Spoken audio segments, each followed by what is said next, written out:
नमस्कार दोस्तों, स्वागत है एक बार फिर आपके अपने YouTube चैनल। तो अपनी 3 क्लास हो चुकी है जिसमें हम शिक्षा मनोविज्ञान और जो मनोविज्ञान की उत्पत्ति है उसके बारे में देख रहे थे। आज अपनी चौथी क्लास है और ये लास्ट क्लास है। उसके बाद में हम वृद्धि और विकास की तरफ जाएंगे और अपना जो उत्पत्ति है या फिर जो बेसिक नॉलेज है वो पूरा हो जाएगा आज की क्लास में। चलो स्टार्ट करते हैं। सबसे पहली बात कि पहला क्वेश्चन है, मनोविज्ञान के किस संप्रदाय में तथ्यात्मक एवं वस्तुनिष्ठ विधियों के अध्ययन के उपयोग पर बल दिया जाता है।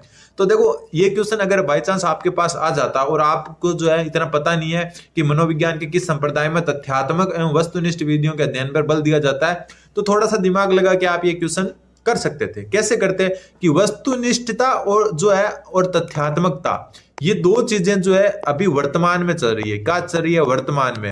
ठीक है, अभी ये दृष्टिकोण जो है वर्तमान में चल रहा है और वर्तमान में चल रहा है और वर्तमान में जो है मनोविज्ञान का कौन सा चरण चल रहा है? तो व्यवहार का चरण। तो इसका व्यवहारवाद क्या हो जाएगा? उत्तर हो जाएगा। ठीक है, ध्यान रखना, मनोविज्ञान के जो व्यवहारवाद संप्रदाय है उसमें तथ्यात्मक और वस्तुनिष्ठ विधियों के अध्ययन के उपयोग पर बल दिया जाता है।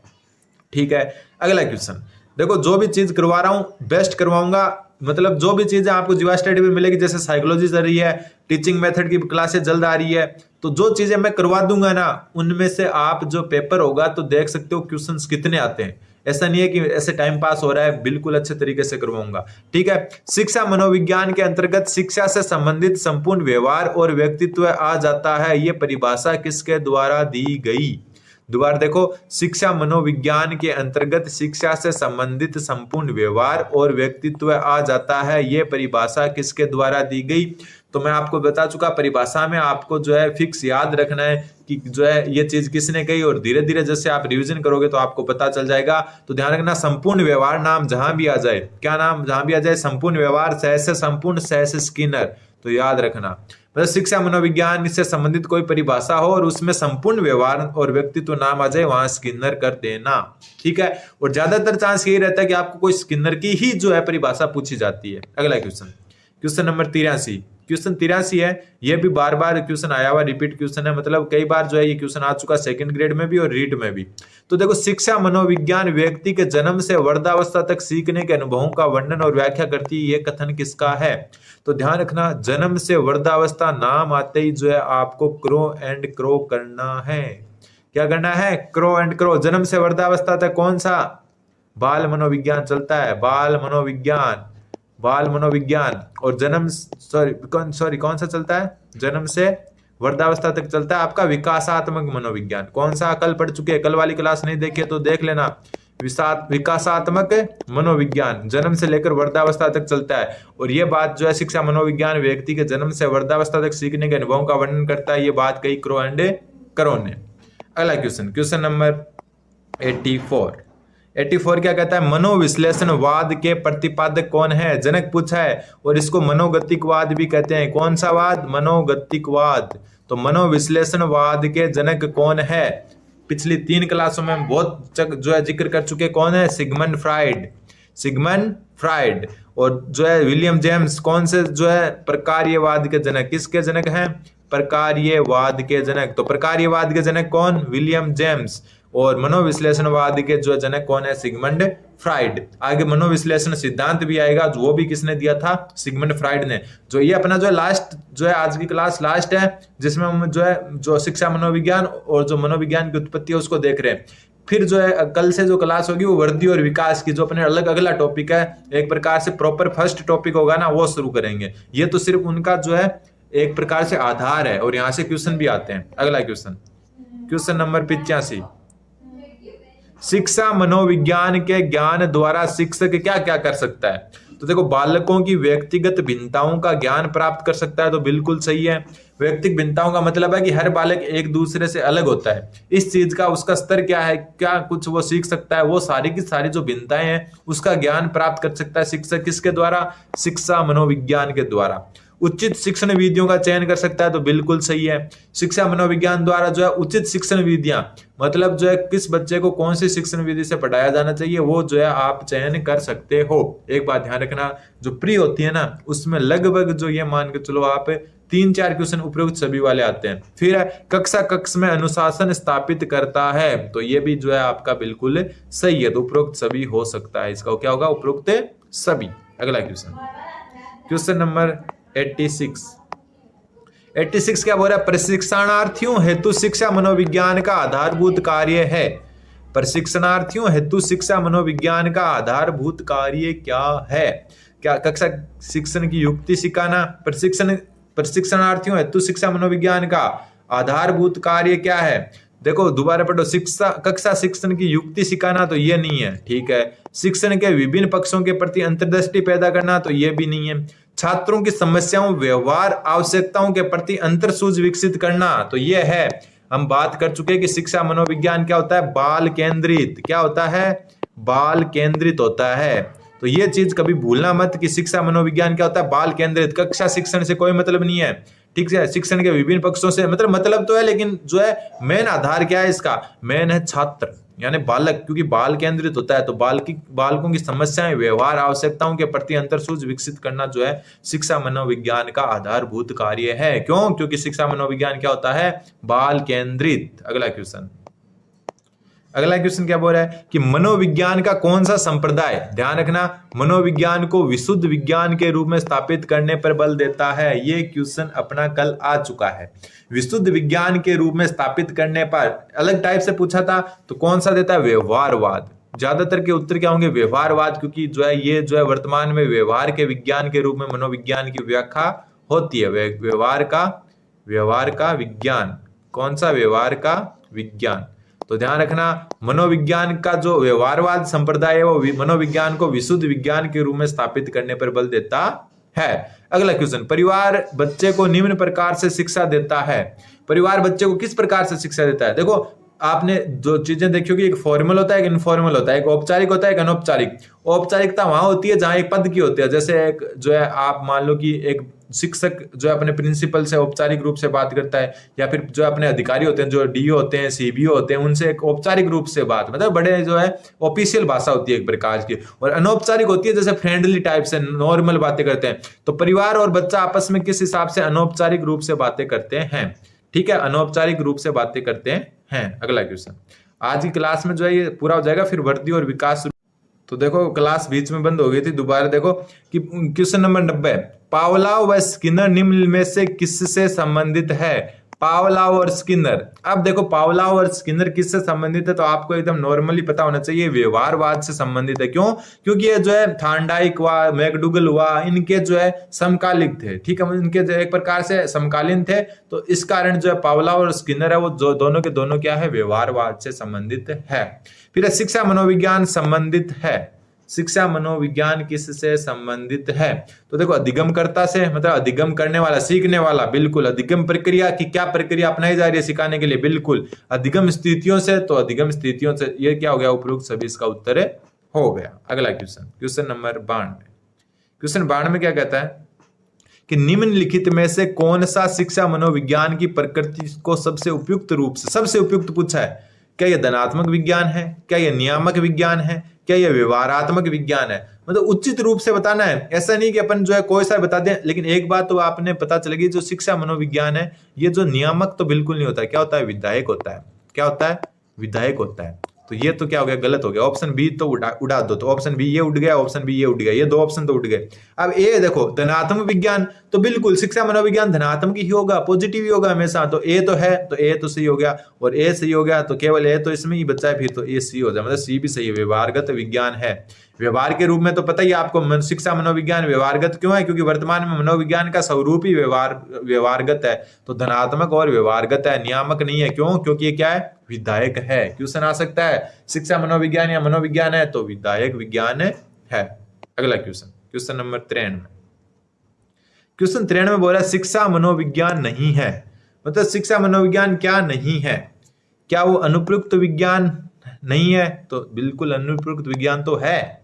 क्या वो व्यवहारिक विज्ञान नहीं है? तो व्यवहारिक विज्ञान भी है। क्या वो सामाजिक विज्ञान नहीं है? तो सामाजिक विज्ञान भी है। क्या वो आदर्श मूलक विज्ञान है? तो नहीं, आदर्श मूलक स्थिति बनती नहीं है, आदर्श चीजें तो होती ही नहीं है, ध्यान रखना। तो शिक्षा मनोविज्ञान अनुप्रयुक्त है, उसको जो है व्यवहारिक है, व्यवहार में लाया जा सकता है। सामाजिक है, व्यवहारिक है, तो सामाजिक ऑलरेडी ही होगा। तो शिक्षा मनोविज्ञान आदर्श मूलक विज्ञान नहीं है। ये क्वेश्चन डायरेक्ट याद रखने हैं आपको, ध्यान रखना।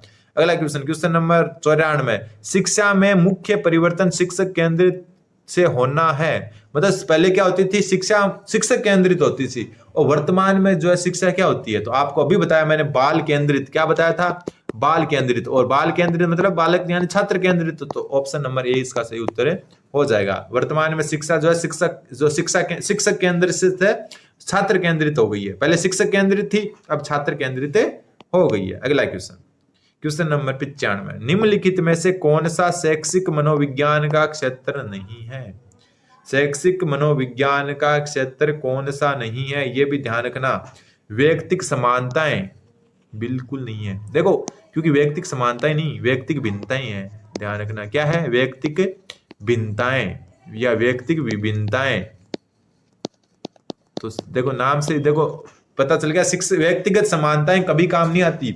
व्यक्तियों में समान क्या है, ये काम नहीं आता। व्यक्तियों में भिन्नता क्या है, वो काम आती है। तो पहला ही गलत हो गया। मूल्यांकन जो है इसका क्षेत्र है, अधिगम यानी सीखना इसका क्षेत्र है, पाठ्यक्रम का निर्माण भी है, लेकिन व्यक्तिगत समानताएं नहीं, व्यक्तिगत भिन्नताएं होती है, विभिन्नताएं होती है व्यक्तिगत, वो जो है शैक्षिक मनोविज्ञान का क्षेत्र है। तो ऑप्शन नंबर ए इसका सही उत्तर हो जाएगा।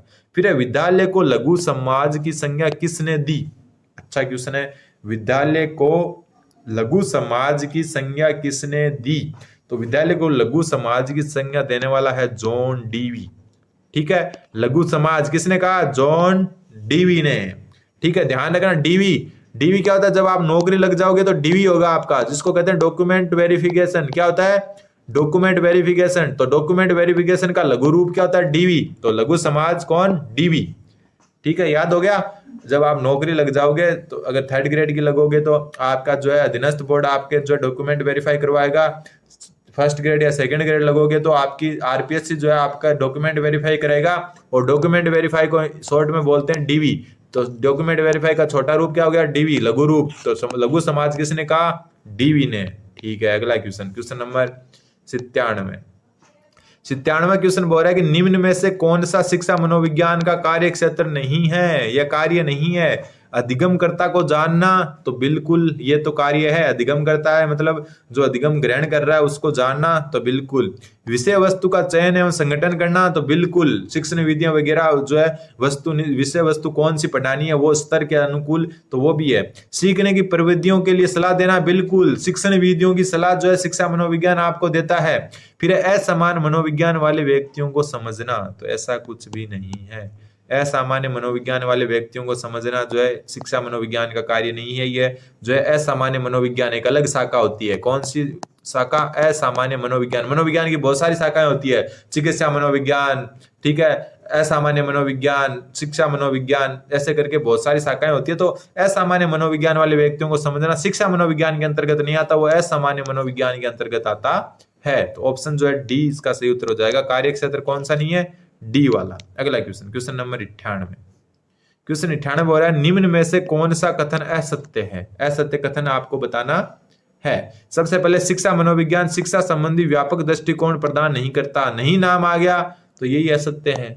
मैंने आपको कल वाली अगर वीडियो नहीं देखी, क्लास नहीं देखी, तो आपको बताया था कि जहां नेगेटिव सेंस आ गया मतलब गया काम से वो। तो यहाँ क्या बोल रहा है, शिक्षा मनोविज्ञान शिक्षा संबंधी व्यापक दृष्टिकोण नहीं प्रदान करता, तो गया। बाकी तो देखते हैं, देखो, शिक्षा मनोविज्ञान व्यक्तिक विभिन्नताओं को ध्यान में रखता है। अभी देखो ऊपर अपने क्वेश्चन देखे आए थे, देखो ये रहा, व्यक्तिक समानताएं आई थी, और मैंने क्या बोला था, व्यक्तिक भिन्नताओं जो है शैक्षिक मनोविज्ञान का क्षेत्र है। और ये देखो आ गया वापस, क्या हुआ कि शिक्षा मनोविज्ञान व्यक्तिक भिन्नताओं पर ध्यान रखता है। ठीक है, सही हो गया बात। शिक्षा मनोविज्ञान अध्यापकों को मापने की विधियों से परिचित करवाता है, बिल्कुल सही है। मूल्यांकन की विधियों से शिक्षा मनोविज्ञान श्रेष्ठ शिक्षण विधियों की जानकारी देता है, तो बिल्कुल सही है। कौन सी विधि जो है सर्वश्रेष्ठ रहेगी किस जो है क्लास के स्तर के लिए, तो वो जो है शिक्षा मनोविज्ञान आपको बताता है। और जो ऑप्शन नंबर ए है वो गलत हो गया, मतलब आपने को असत्य पूछा था, तो उसका उत्तर क्या होगा, ऑप्शन नंबर ए।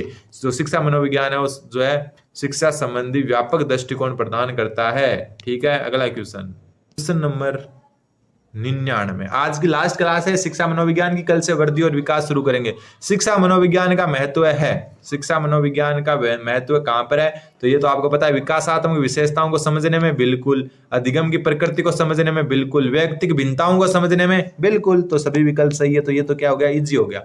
जो है बच्चा का जो है बाल विकास को समझने में, अधिगम की प्रकृति यानी कि जो अधिगम है उसकी प्रकृति क्या रहेगी ये समझने में, मतलब कैसे उनको समझाना है, और वैयक्तिक भिन्नताओं को समझने में, क्योंकि हर बच्चा जो है एक बच्चे से अलग होता है। तो उपरोक्त सभी इसके सही उत्तर हो गए। अगला क्वेश्चन, क्वेश्चन नंबर 100। क्वेश्चन 100 बोल रहा है कि निम्नलिखित में से कौन सी शिक्षा मनोविज्ञान का एक कार्य नहीं है।